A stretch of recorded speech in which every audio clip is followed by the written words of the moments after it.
Hello అండి, మా ఇంటి వంటశాలకు స్వాగతం. ఈరోజు వీడియోలో రోడ్ సైడ్ చేసే పానీపూరిని ఇంట్లోనే ఎలా చేసుకోవాలో చూద్దాం.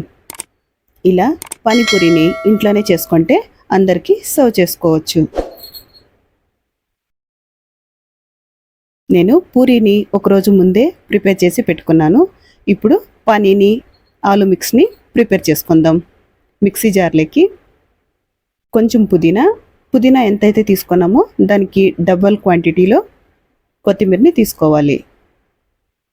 దీంట్లోకి 2 పచ్చిమిర్చి, 1 ఇంచు అల్లంని వేసుకోవాలి. ఇప్పుడు దీంట్లోకి ఒక పెద్ద నిమ్మకాయ సైజు చింతపండుని నానబెట్టి తీసుకున్నాను. అది వేసేసుకొని ఇదంతా ఫైన్గా పేస్ట్ చేసుకోవాలి. ఇట్లా పేస్ట్ చేసుకుంటే సరిపోతుంది. ఇప్పుడు ఒక స్ట్రైనర్ని తీసుకొని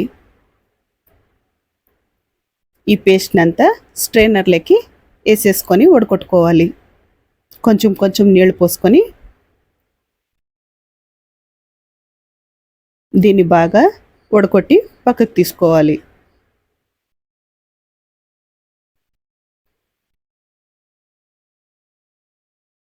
ఇట్లా వడకొట్టుకోవడం వల్ల దీంట్లోన ఏమైనా పీచు కడ్డీలు అది ఉంటే వచ్చేస్తుంది.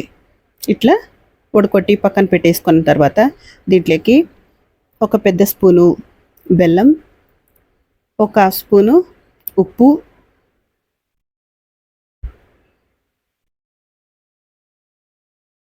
హాఫ్ స్పూను కాలా నమక్, హాఫ్ స్పూను ఆమ్చూర్ పౌడర్, 1 హాఫ్ స్పూన్ జీలకర్ర పొడి వేసుకోవాలి. ఇట్లా అన్నీ వేసుకున్నాక ఒకసారి టేస్ట్ చూసేసుకొని దీంట్లోకి నీళ్ళు ఎంతైతే అవసరమో అన్ని పోసుకొని పక్కన పెట్టుకోవాలి. ఇప్పుడు ఒక బౌల్లోకి ఉడకపెట్టిన ఆలుని ఒక 3 నుంచి 4 తీసుకుంటున్నాను. దీంట్లోకి సన్నగా చాప్ చేసుకున్న ఆనియన్, సన్నగా చాప్ చేసుకున్న కొత్తిమీరని వేసుకోవాలి.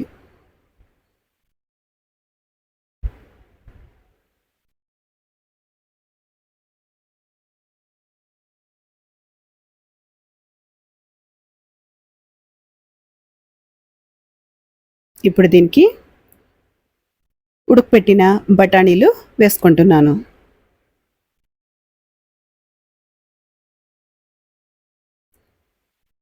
రుచికి సరిపడా ఉప్పు, 1 half spoon chaat masala, half spoon కారం వేసుకుంటున్నాను. దీన్ని బాగా కలిపేసుకొని పక్కన పెట్టుకోవాలి. ఇప్పుడు పానీ ఆలు మిక్స్ రెడీ అయిపోయింది. దీన్ని సర్వ్ చేసుకోవడమే. ఇలా ఇంట్లో ఈజీగా పానీపూరిని టేస్టీగా తయారు చేసుకోవచ్చు. ఈ వీడియో మీకు నచ్చితే లైక్ చేయండి, షేర్ చేయండి, సబ్స్క్రైబ్ చేసుకోండి. మరో వీడియోతో మళ్ళీ కలుద్దాం. ఉంటానండి.